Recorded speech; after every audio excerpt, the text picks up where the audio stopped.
Hey, défaite du Paris Saint-Germain 1-2 sur les terrains de Milan AC hier soir. Salut à tous, bienvenue dans cette vidéo pour le débrief du match PSG face au Milan AC. Le PSG de Kylian Mbappé, de Skriniar, de Lee n'a pas pu faire la différence hier face au Milan AC. Défaite du Paris Saint-Germain 1-2.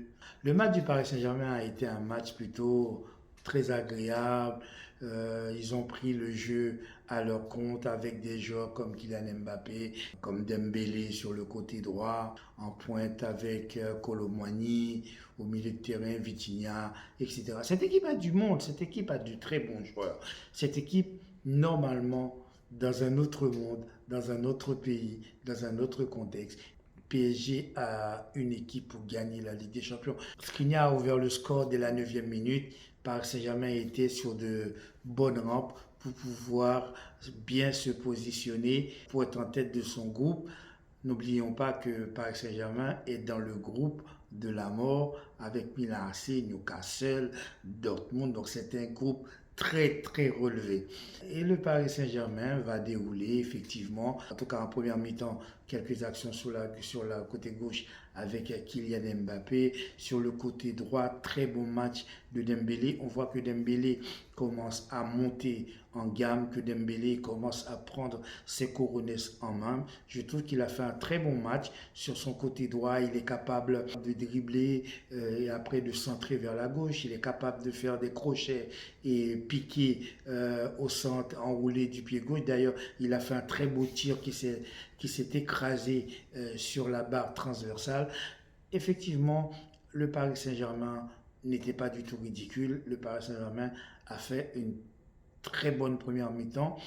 Le problème, c'est que le Milan AC ne s'est pas fait avoir et a égalisé très vite, dès la 2e minute, a égalisé par leur numéro 10, là, ce très bon joueur, Leao, qui a été décevant lors du match aller. Et dans ce match, on sent bien que le problème du Paris Saint-Germain est Kylian Mbappé. La force du Paris Saint-Germain, c'est Kylian Mbappé, mais son gros problème, c'est aussi Kylian Mbappé. Parce que comme tout le jeu tourne autour de Kylian Mbappé, beaucoup de joueurs du Paris Saint-Germain cherchent Kylian Mbappé dans la profondeur, et lorsque celui-ci est bien pris, comme ça a été le cas lors du match, comme il a été bien pris, eh bien, les actions se faisaient au compte-gouttes sur le côté droit. Quand Kylian Mbappé n'avait plus la profondeur, eh bien, le Paris Saint-Germain avait des difficultés pour pouvoir marquer son deuxième but. Cette équipe a quand même de très bons joueurs. Hein. Individuellement, tu as Kylian Mbappé, tu as Lee, tu as également Dembélé. Kolo Muani, pour moi, le match de Kolo Muani est un peu un match mi-figue, mi-raisin.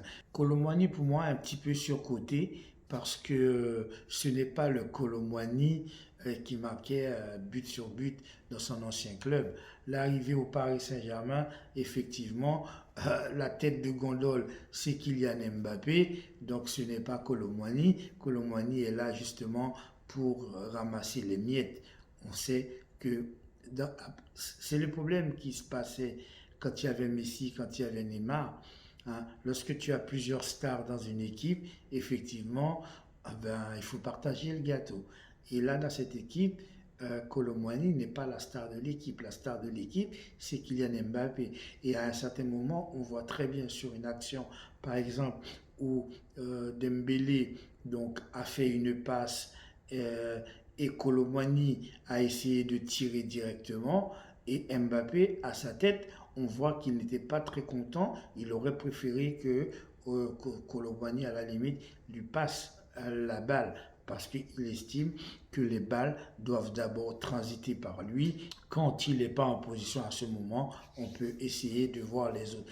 En tout cas, le match de Paris Saint-Germain n'a pas été pour moi un match lamentable. Ils ont fait plutôt un bon match. Ils ont encore leur destin en main. Ils peuvent encore être en tête du groupe F.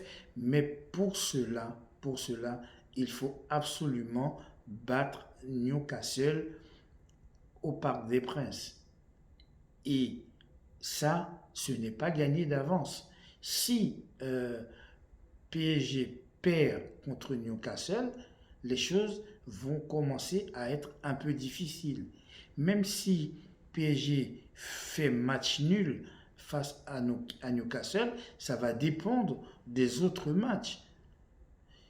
Donc on sent que les choses ne sont pas encore très très compliquées dans ce groupe pour Paris Saint-Germain, mais ça peut le devenir. Ça peut le devenir. Ça va dépendre du match retour chez eux face à Newcastle. S'ils gagnent ce match, eh bien, ils vont être qualifiés pour les huitièmes de finale. Ils pourront même prendre la tête du groupe. Mais s'ils perdent contre Newcastle, aïe aïe aïe, ça peut sentir mauvais. En tout cas, félicitations à Milan AC pour le match et le but d'Olivier Giroud, qui est devenu le plus vieux buteur de la Ligue des Champions après Ronaldo. Félicitations à Olivier Giroud. Il est indéboulonnable, il est indestructible, ce vieux Olivier Giroud qui fait mal à Paris Saint-Germain, qui fait mal également à Kylian Mbappé. On sait que ces deux-là ne sont pas des potes. J'ai senti, j'ai vu dans les yeux d'Olivier Giroud qu'il était très content et c'était très gratifiant pour lui sur le plan individuel de battre l'équipe de Kylian Mbappé. On sait que ces deux-là, ils ne sont pas très amoureux l'un de l'autre en équipe de France. Donc cette fois-ci, Olivier Giroud a pris un petit peu sa revanche après avoir été humilié lors du match aller face au Paris Saint-Germain. Voilà, c'était tout pour aujourd'hui. N'oubliez pas de liker, de commenter et de vous abonner. Passez une bonne soirée. Prenez soin de vous. À très bientôt. Ciao.